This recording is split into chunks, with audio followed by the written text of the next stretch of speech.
Have you ever looked at your life and wondered how you ended up feeling so far away from the person you once believed you could become? Not because something catastrophic happened, not because someone betrayed you, not because life suddenly turned against you, but because somewhere along the way, something inside you began to disappear.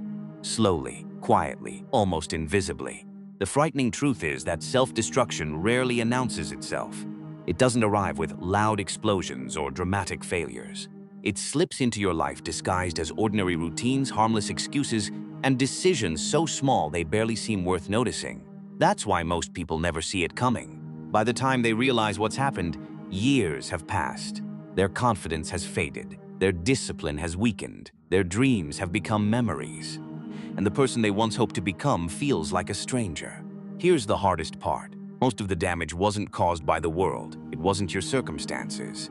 It wasn't bad luck. It wasn't even other people. It was caused by tiny invisible choices repeated every single day until they quietly became your identity. Welcome back to Stoic Ethos, where timeless philosophy meets the hidden battles of modern life. If this is your first time joining us, you've chosen the perfect place to begin.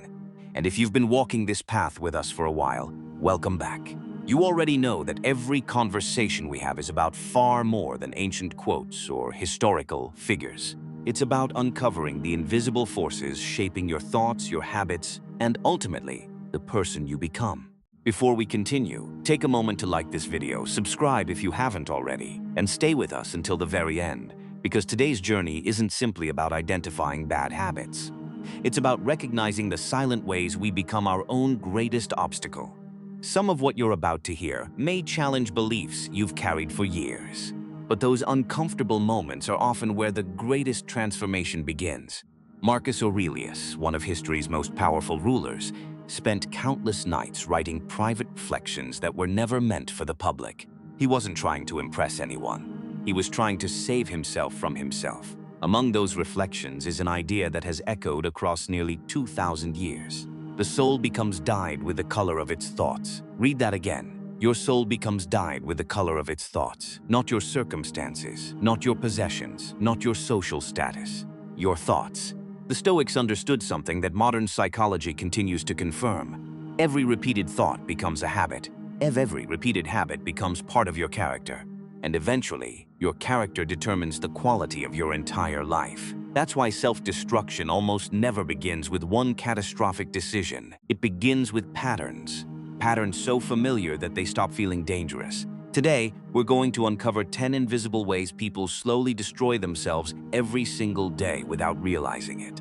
Not to create fear, but awareness. Because once you can see the invisible, you finally have the power to change it. Let's begin. 1. You keep negotiating with the person you want to become. Imagine meeting the future version of yourself 10 years from now. The healthier version, the wiser version, the financially stable version, the confident version. The person who finally became everything you've always dreamed of becoming. Now imagine looking that person in the eyes and saying, I almost became you, but I kept choosing tomorrow. Because that's what most people do every single day. They don't reject their dreams, they postpone them. And that postponement quietly becomes permanent. Every morning begins with good intentions. I'll start exercising tomorrow. I'll read tomorrow. I'll apologize tomorrow. I'll start the business next month. I'll save money after this paycheck. I'll become disciplined when life calms down. Tomorrow, tomorrow, tomorrow. The future becomes a storage room for every important decision. But here's what nobody tells you. Tomorrow is the safest place to hide your potential because it never arrives. When tomorrow becomes today, your mind invents another tomorrow. The cycle repeats. Weeks become months. Months become years. Years quietly become regret. Psychologists call this temporal discounting. The human brain naturally values immediate comfort over future rewards. That's why eating unhealthy food feels easier than exercising. That's why scrolling through your phone feels more attractive than reading a book. Your brain is constantly trying to protect you from immediate discomfort, even if that comfort creates long-term suffering. The Stoics understood this long before neuroscience gave it a name. Epictetus once reminded his students that no great thing is created suddenly. Character is built one action at a time. Every decision either strengthens your discipline or weakens it. There is no neutral choice. Every excuse leaves a mark. Imagine a sculptor standing before a massive block of marble. Each strike of the chisel shapes the final masterpiece. Now imagine he skips one strike, then another, then another. Nothing dramatic happens. The statue still stands. But day after day, the masterpiece remains trapped inside the stone because of tiny moments of hesitation. Your life works exactly the same way. You don't become extraordinary through one heroic act. You become extraordinary through thousands of invisible decisions nobody applauds. The workout nobody sees. The book nobody knows you read. The temptation nobody watched you resist. The difficult conversation you finally had. The alarm clock you refused to snooze. These moments seem insignificant while they're happening, but over time, they become your identity. Marcus Aurelius reminded himself every morning that he had work to do. Not because he always felt motivated, but because he understood something most people never learn. Your feelings are temporary. Your habits are permanent. One difficult morning won't ruin your life, but thousands of surrendered mornings will. Every time you negotiate with your future self, you teach your mind a dangerous lesson. You teach it that your promises don't matter. Eventually, your mind believes you. And once you stop trusting your own promises, confidence begins to disappear. Not because you lack ability, but because you've trained yourself to expect disappointment from the person you depend on most, yourself. The tragedy is that this process is almost completely invisible. No one notices it happening until one day they wake up wondering where their ambition went, where their confidence went, where the fire inside them disappeared. The truth is, it didn't disappear overnight. It slowly leaked away through thousands of tiny negotiations that always ended with the same answer: maybe tomorrow. And that's exactly how self-destruction begins, not with failure, but with the quiet habit of postponing the life you were meant to live. Hanhongroloas. The frightening part is that most people never recognize this pattern while it's happening. They don't wake up one morning and decide to abandon their dreams. They simply postpone them so many times that postponement becomes part of who they are. Eventually, they stop believing their own promises. They stop trusting themselves. And without trust, confidence quietly begins to collapse. But even that isn't the deepest wound we inflict upon ourselves. Because while some people slowly destroy their future, others destroy something far more precious: their present. 2. You keep living inside a past that no longer exists. Close your eyes for just a moment. Think about the mistake that still keeps you awake some nights. Not the one other people remember, the one that only you revisit. The conversation you wish had gone differently. The opportunity you let slip away. The relationship you couldn't save. The words you wish you could take back. The version of yourself you're still ashamed of. Now ask yourself something uncomfortable.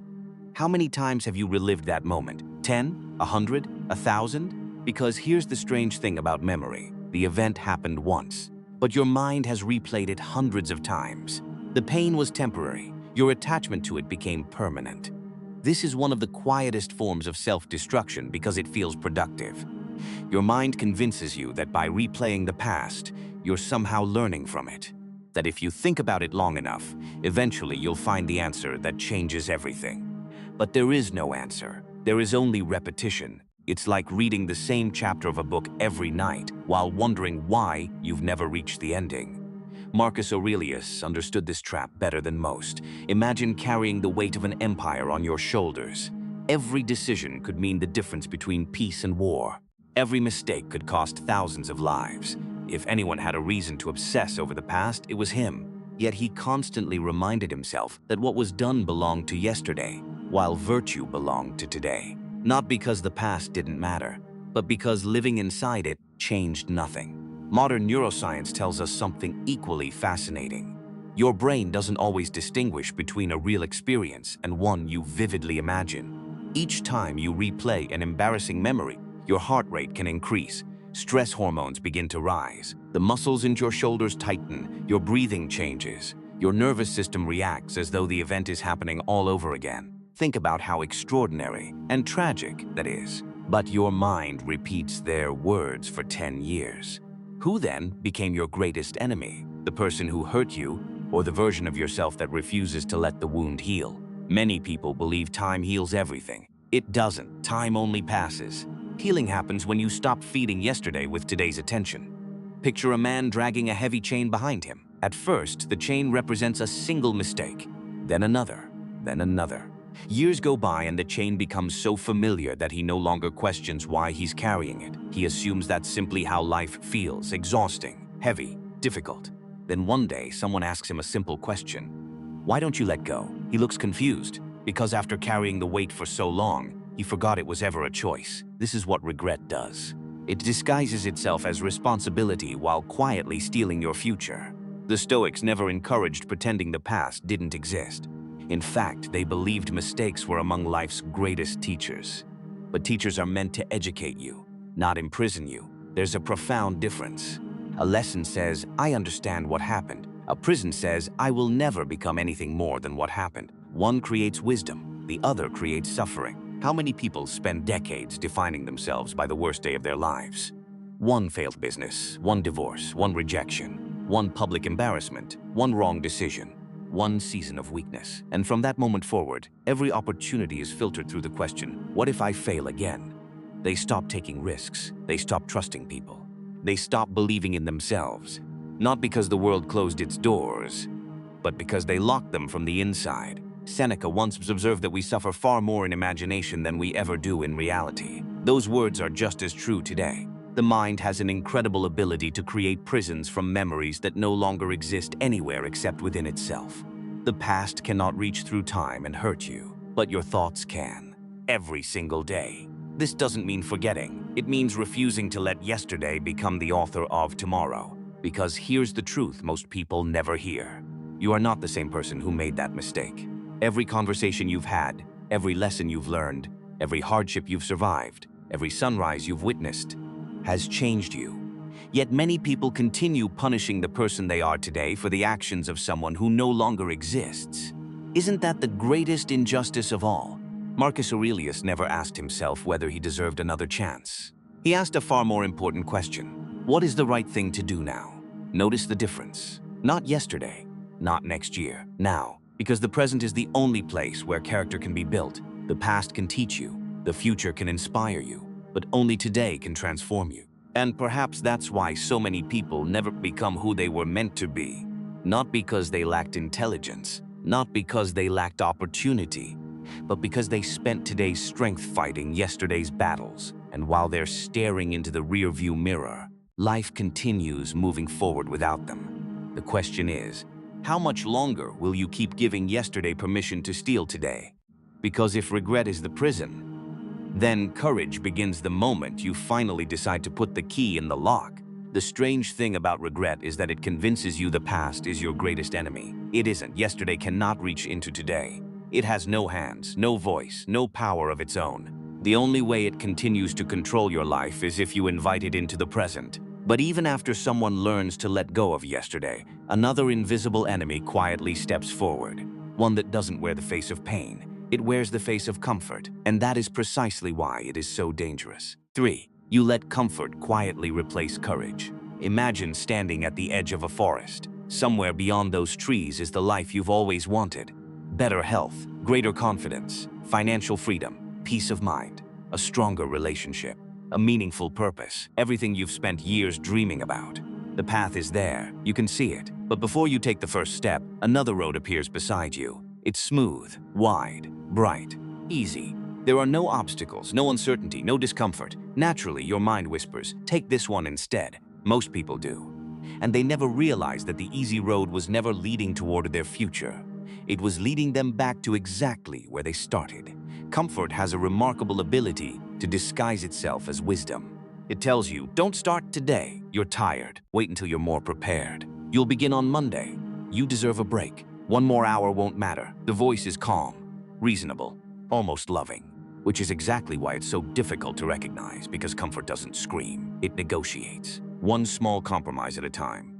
The Stoics understood that the greatest danger wasn't hardship.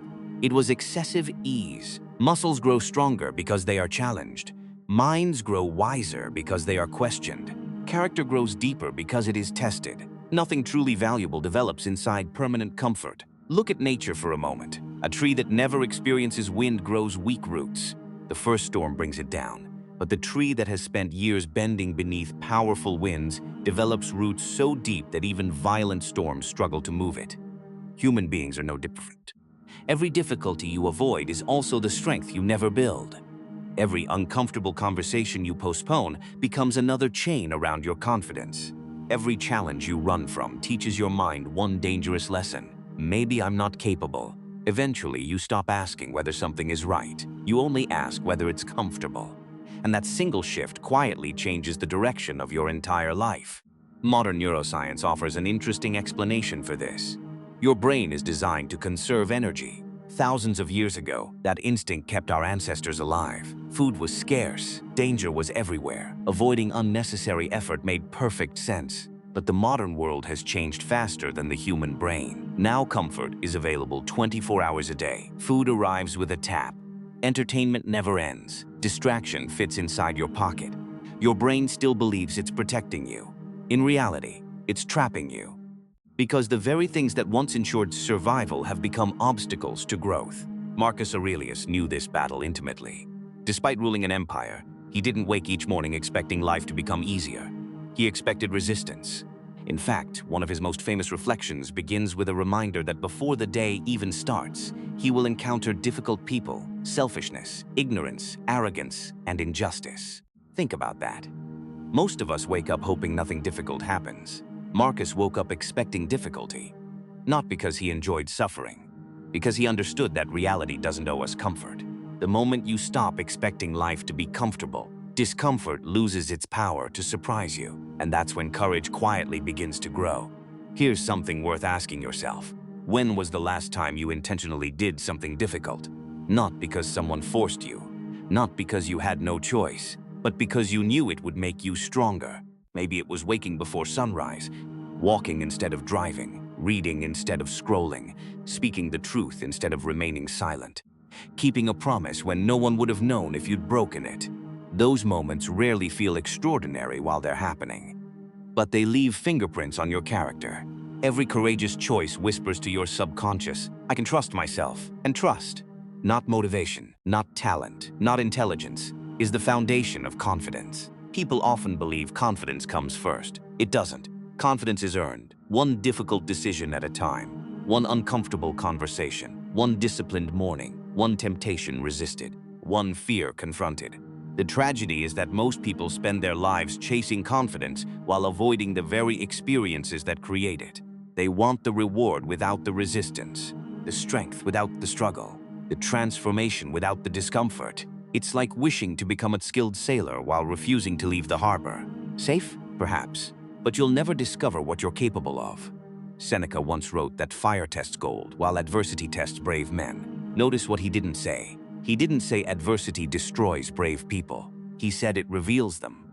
Perhaps the strongest version of yourself isn't waiting to be created. Perhaps that person already exists, hidden beneath layers of comfort you've mistaken for safety. Imagine meeting yourself 20 years from now. There are two versions standing before you. The first smiles with quiet pride. Their eyes are alive. Their posture speaks of years spent honoring difficult promises. They've faced fear. They've endured failure. They've chosen discipline over convenience so many times that courage has become part of who they are. The second version looks strangely familiar, not because life treated them unfairly, but because every important decision was delayed until it felt easier. They waited for confidence before taking action. They waited for certainty before making a move. They waited for the perfect moment until life quietly ran out of moments to give. The distance between those two people isn't talent. It isn't luck. It isn't intelligence. It's thousands of invisible choices made when no one else was watching. Every time comfort knocked, one version answered. The other kept walking. And here's the uncomfortable truth. You're becoming one of them right now. Not tomorrow, not next year. Today, because every ordinary day contains dozens of quiet crossroads. No audience, no applause, no dramatic music. Just you and a simple decision. Will you choose what's easy, or will you choose the person you're trying to become? Because the life you dream about isn't hiding behind impossible obstacles. It's hiding behind the small moments of discomfort most people spend their lives avoiding. And while comfort quietly steals courage, there is another force that's even more deceptive. Unlike comfort, it doesn't merely influence your actions, it shapes the very thoughts that guide them. Most people believe they're thinking for themselves. The truth is far more unsettling. The unsettling truth is that comfort only becomes dangerous because something else it keeps feeding it. A voice. Not someone standing beside you, not a stranger on the internet, not even your closest friends. The voice lives inside your own mind, and after listening to it for years, you stop questioning whether it belongs to you. You simply assume it does. But what if many of your thoughts aren't really yours at all? 4. You feed your mind more than you feed your character. Imagine buying the most advanced computer ever created, the fastest processor, unlimited storage, incredible power. Now imagine spending every day downloading viruses onto it, one after another. Eventually, the machine begins to slow down. It freezes. It crashes. It stops performing the way it was designed to. You wouldn't blame the computer. You would question what you've been installing. Yet this is exactly how millions of people treat the most sophisticated instrument they will ever own, their mind. From the moment they wake up, they begin feeding it, not wisdom, not clarity, not truth, noise. An endless stream of headlines designed to provoke fear, arguments that don't involve them, celebrity scandals they'll forget by tomorrow. People showing carefully edited versions of lives that don't actually exist. Outrage, comparison, negativity, entertainment without meaning, hour after hour, day after day, year after year. And then they wonder why they struggle to think clearly. Marcus Aurelius once wrote, "The things you think about determine the quality of your mind." Notice what he didn't say. He didn't say the world determines your mind. He didn't blame politicians. He didn't blame difficult people. He didn't blame circumstances. He pointed directly to attention. Because attention is the doorway through which everything enters your life. Whatever repeatedly captures your attention eventually begins shaping your beliefs. And your beliefs quietly become your identity. Think about it. If you spend hours every day consuming stories about conflict, eventually the world begins to look hostile. If you constantly compare yourself to people displaying only their highlights, eventually your own life begins to feel inadequate. If you repeatedly expose yourself to anger, anger slowly becomes your default language. The frightening part isn't that information changes you. The frightening part is that it changes you without asking permission. Your mind is always listening, even when you aren't paying attention. Modern psychologists call this cognitive priming. Your brain is constantly collecting patterns. It notices what you repeatedly expose it to, then it begins searching for more of the same. Read negative news every morning, you'll begin noticing more problems. Watch people complain every day. Complaining starts feeling normal. Spend enough time around people who believe nothing ever works. Eventually, you'll stop trying too. Not because you're weak, because the mind adapts to whatever environment it lives in. Just as your body becomes healthier or weaker depending on what you eat, your character becomes stronger or weaker depending on what you repeatedly consume. Here's a question that very few people ever ask themselves. If someone followed you around for an entire week, watching everything you watched, listening to everything you listened to, reading everything you read, would they become wiser or simply more distracted? Most people carefully choose what enters their body. They check expiration dates, calories, ingredients, yet they'll allow absolutely anything to enter their mind without hesitation. They wouldn't drink polluted water, but they'll spend 3 hours absorbing polluted thinking. Seneca warned that we become like the company we keep. Today, company doesn't only mean the people sitting across from you. It also means the voices inside your phone, the creators you follow, the conversations you repeatedly enter, the ideas you entertain. Every single one leaves fingerprints on your character. Imagine your mind as a beautiful garden. Every morning you have 2 choices: plant seeds intentionally or allow weeds to grow naturally. Here's the problem. Weeds require no effort, neither does negativity, neither does distraction, neither does endless consumption. Growth, however, requires cultivation. It requires choosing wisdom when entertainment is easier, reading when scrolling feels more comfortable, thinking when reacting feels more satisfying, reflection when distraction seems irresistible. This is why the Stoics treated the mind with such extraordinary care. They understood that every action begins as a thought. Corrupt the thought. Eventually you'll corrupt the action. Elevate the thought, and your actions begin changing almost effortlessly. Marcus Aurelius guarded his inner world with the same seriousness that a king guards his kingdom, because he understood something most people never realize. The greatest invasion doesn't come from outside. It happens when you surrender control of your own attention. Look around for a moment. Never before in human history has attention been so valuable. Entire industries compete for it. Applications are designed to keep you scrolling. Algorithms learn your fears. Notifications interrupt your peace. Every vibration, every headline, every recommendation whispers the same message. Look over here. Just one more minute. Don't miss this. Without realizing it, many people spend more time consuming other people's lives than building their own. Hours disappear. Days disappear. Years disappear. And somehow, nothing meaningful has changed. The Stoics believed that your life is exactly what you pay attention to. If your attention belongs to everyone else, eventually your life will too. Perhaps that's why so many people feel exhausted despite doing so little that truly matters. Their bodies aren't tired, their attention is. It's been pulled in 1,000 different directions until they no longer remember what deep focus feels like. Real peace doesn't begin when the world becomes quieter. It begins when you become more selective about what deserves entrance into your mind. Ask yourself honestly, what has shaped your thinking more over the last 12 months? Books or headlines? Reflection or notifications? Wisdom or algorithms? Because whether you realize it or not, every day you're becoming someone. The only question is, who is teaching you to become that person? And while many people unknowingly surrender their minds to the world, there is one final surrender that may be the most heartbreaking of all. It has nothing to do with distraction, nothing to do with fear, nothing to do with comfort. It happens the moment you stop living according to your own values and begin living for someone else's approval. Perhaps that's the greatest illusion of modern life. People believe they're making their own choices, choosing their careers, their lifestyle, their opinions, even their dreams. But are they? Or have they simply become experts at chasing applause?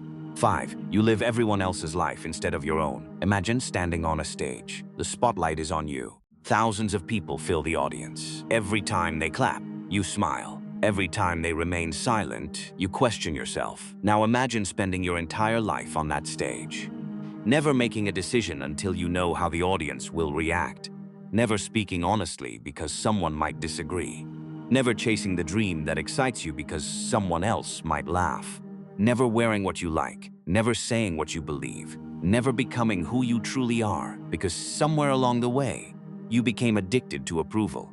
The tragedy is that it rarely begins this way. As children, approval keeps us safe. We seek encouragement from our parents, acceptance from friends, recognition from teachers. It's natural. It's healthy. But somewhere between childhood and adulthood, many people forget to outgrow it. They begin measuring their worth through the opinions of strangers. One compliment lifts them into the clouds. One criticism sends them crashing to the ground. One negative comment beneath a social media post destroys an entire week. Think about how extraordinary that is. A person you've never met, someone who knows nothing about your struggles, nothing about your sacrifices, nothing about your dreams, can suddenly determine your mood. Not because they possess that power, because you handed it to them. Epictetus warned about this more than almost any other philosopher. He taught that if you seek peace in things outside your control, your peace will forever remain outside your control as well. Read that slowly. If your happiness depends on another person's approval, then your happiness no longer belongs to you. It belongs to them. Imagine carrying a remote control that determines your emotions. Now imagine handing that remote to everyone you meet. One person presses anger, another presses fear, another presses self-doubt, another presses joy. How exhausting would life become? Yet millions of people do exactly that every day without realizing it. They refresh social media hoping for validation. They obsess over who viewed their story. They overthink messages that haven't been answered. They replay conversations wondering whether someone liked them. They change their personality depending on who's in the room. Without noticing, they become actors, always performing, never living. Marcus Aurelius understood that the desire to be admired is one of the most dangerous addictions a person can develop. Why? Because admiration is temporary.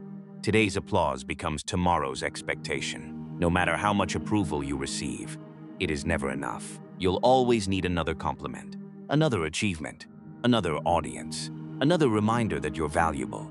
But real confidence doesn't ask, "Do they believe in me?" It asks, "Can I respect myself when nobody is watching?" There is an enormous difference. One is built on performance. The other is built on character. Character survives criticism. Performance does not. Picture an old oak tree standing alone in an open field. Storms arrive. Winds howl. rain pounds against its branches, yet it remains standing. Why? Because its strength comes from its roots, not from the opinions of the weather. Human beings are meant to live the same way. Your values are your roots, integrity is your trunk, purpose is your foundation. If those things are strong, praise cannot inflate you, criticism cannot destroy you. But if your roots never develop, every passing opinion becomes another storm threatening to pull you from the ground. Modern psychology has a name for this: external validation.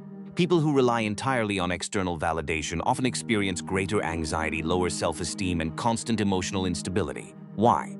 Because they're attempting to build an unshakable identity on something designed to change every single day. People's opinions change, trends change, popularity changes, algorithms change. Even those who praise you today may criticize you tomorrow. If your identity depends on any of those things, then your identity will never stop shaking. Seneca observed something remarkable. He said that the man who seeks the approval of everyone ultimately becomes a stranger to himself. Think about that. A stranger to himself. How many people wake up each morning wearing masks they no longer realize they're wearing? The professional mask, the family mask, the social media mask, the I'm fine mask, the people-pleasing mask, the strong mask, the successful mask. Year after year, they become so skilled at pretending that they eventually forget who they were before the performance began. And perhaps that's the saddest form of self-destruction. Not losing your money, not losing your career, not even losing your relationships, but losing yourself. Because once you stop living according to your own conscience, every decision becomes a performance. Every conversation becomes an audition. Every achievement becomes another attempt to prove that you're enough. Here's the irony. The people you desperately want to impress are usually too busy worrying about what others think of them. Everyone is performing for everyone else. Very few people are simply living. Marcus Aurelius reminded himself repeatedly that it is impossible to please every person. So why waste your life attempting the impossible? Instead, live so honestly that even if the entire world misunderstands you, your own conscience remains at peace. Because at the end of your life, there is one opinion that will matter more than all the others combined. The opinion waiting for you in the mirror. Can you look yourself in the eyes, knowing you lived your own life, or will you realize too late that you spent decades becoming someone everyone else wanted, while abandoning the person you were meant to become? And yet, even those who finally stop chasing approval often discover another invisible prison waiting for them. One that's quieter, one that's harder to notice, one that modern society has taught us to fear more than almost anything else: silence. Because the moment the noise disappears, there is nowhere left to hide from yourself. The strange thing about approval is that once you stop chasing it, the world becomes quieter. The endless need to impress begins to fade. The comparisons lose their grip. The applause becomes less important. And for the first time in years, you're left alone. Just you, your thoughts, your choices, your life. For many people, that's the most frightening place they've ever been, because when the noise disappears, so do the distractions. And suddenly there's nothing standing between you and the truth. 6. You run from silence because it forces you to meet yourself. Look around the next time you're standing in a line, at the grocery store, at the airport, waiting for an elevator, sitting in a restaurant. Watch what happens. Within seconds, almost everyone reaches for their phone, not because they're expecting an important message, not because they're solving a problem, simply because they cannot tolerate a few moments alone with their own mind. Silence is unbearable. Think about how unusual that is. Thousands of years ago, people sought solitude. Today, people escape from it. Every empty moment is immediately filled. Music, videos, podcasts, notifications, scrolling, anything at all, to avoid sitting quietly with themselves. The modern world has become incredibly efficient at helping us escape our own minds. But here's the question almost nobody asks. What are we running from? Is it boredom, or is it something much deeper? The Stoics believe that every person carries two lives, the one they show the world, and the one they live within themselves. Most people spend years perfecting the first while completely neglecting the second. Marcus Aurelius understood this better than anyone. Despite commanding armies and governing an empire, he constantly withdrew into moments of quiet reflection. Not because he wanted to escape responsibility, but because silence was where he examined his own character. He famously wrote, "Nowhere can man find a quieter or more untroubled retreat than in his own soul." Think about those words. A retreat. Inside your own soul, could you honestly say the same, or has your inner world become somewhere you avoid visiting? Perhaps that's why silence feels uncomfortable. Because silence doesn't distract you, it reveals you. It asks questions that entertainment never will. Are you living according to your values? Why are you still holding on to that resentment? Why do you keep postponing your dreams? What are you afraid of? Who are you becoming? These questions don't shout. They whisper, so softly that you can only hear them when everything else becomes quiet. And perhaps that's exactly why so many people keep the noise going. Because noise is easier than honesty. Imagine your life as a lake. When the surface is constantly disturbed by wind, you cannot see what's beneath it. But when the water becomes still, everything hidden slowly comes into view. Your mind works the same way. Constant stimulation creates constant turbulence. Your fears remain hidden. Your insecurities remain buried. Your unresolved emotions stay beneath the surface. Not because they've disappeared, because you've never allowed the water to become calm enough to see them. Modern neuroscience is beginning to reveal something fascinating. When your brain isn't occupied by external stimulation, it activates what's known as the default mode network. This is the system responsible for self-reflection, creativity, long-term planning, and making sense of your life experiences. Ironically, the moments we often label as doing nothing are some of the most important moments for personal growth. Yet we've trained ourselves to eliminate them. The moment we feel even slightly uncomfortable, we reach for distraction. One notification, one short video, one quick scroll, one more episode. Without realizing it, we're interrupting the very process through which the mind heals itself.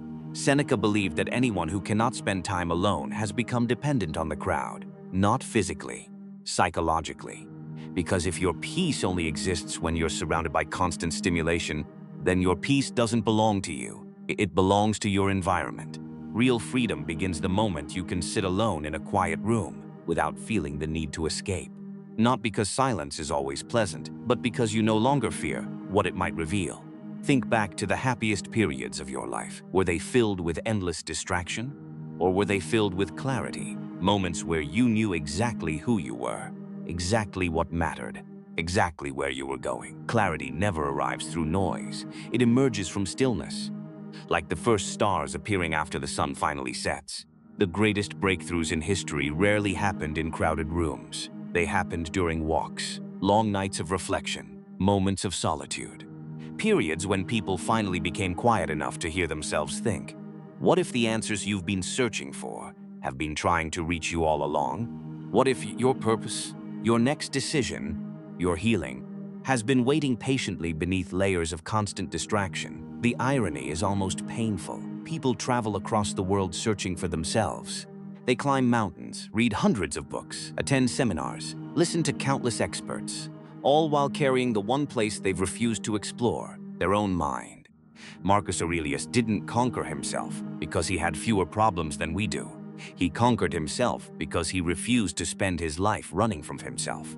He sat with difficult thoughts, faced uncomfortable truths, questioned his own motives, examined his own weaknesses, and through that daily practice, he slowly became the man history remembers. Perhaps that's the invitation silence offers every one of us. Not an escape from life, but a return to it.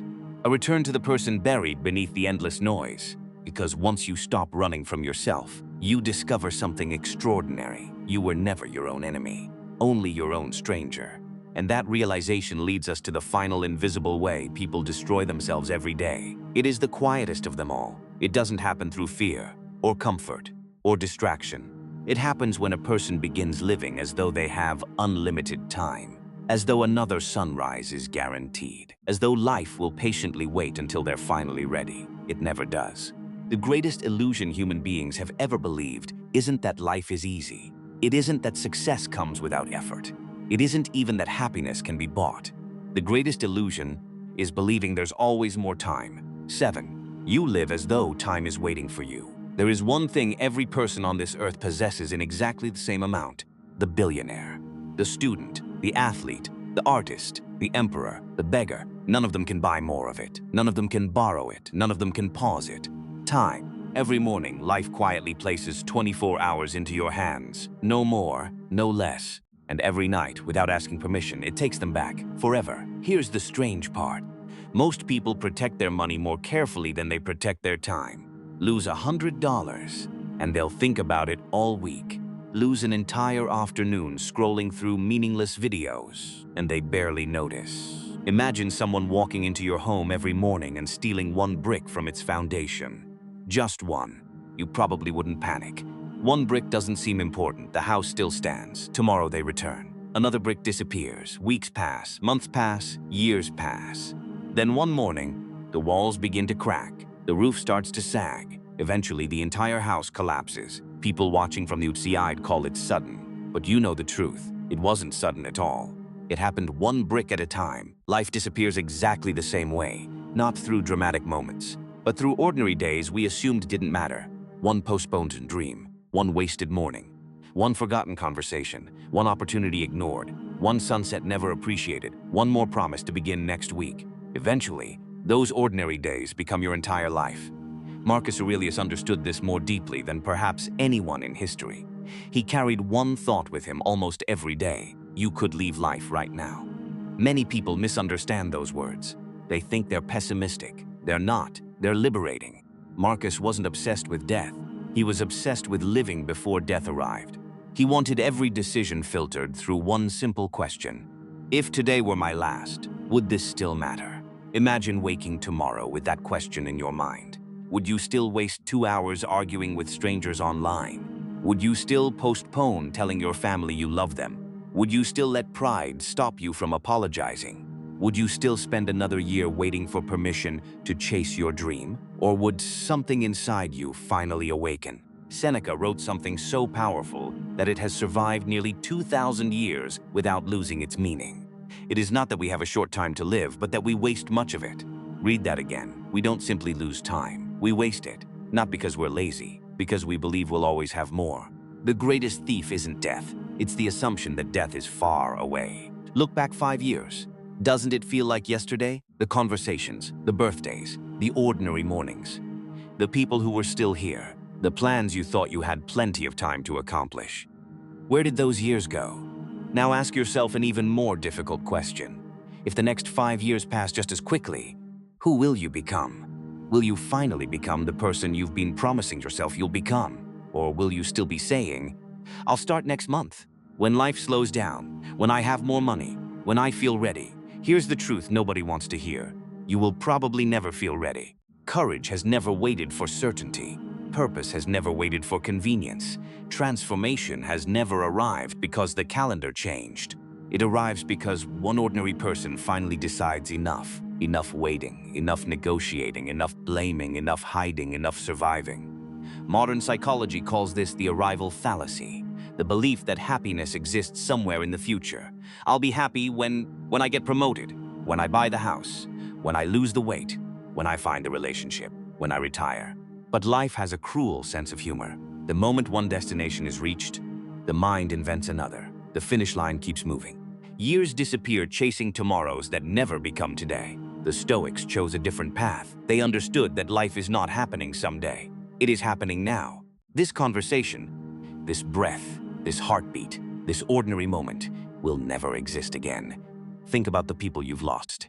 If you could have one more ordinary conversation with them, you wouldn't ask for anything extraordinary. You wouldn't need luxury or fame or success. You would simply want one more ordinary afternoon, one more laugh, one more meal, one more chance to say the things you assumed there would always be time to say. Why is it that we only recognize the value of ordinary moments after they become memories? Perhaps because we live as though tomorrow signed a contract with us. It didn't. None of us know how many mornings remain. That isn't meant to frighten you. It's meant to wake you.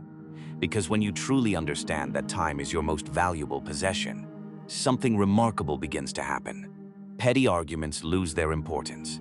Comparison loses its grip. Procrastination becomes harder to justify. Gratitude arrives naturally. Presence becomes effortless. You stop asking, how do I live longer? And begin asking, how do I live deeper?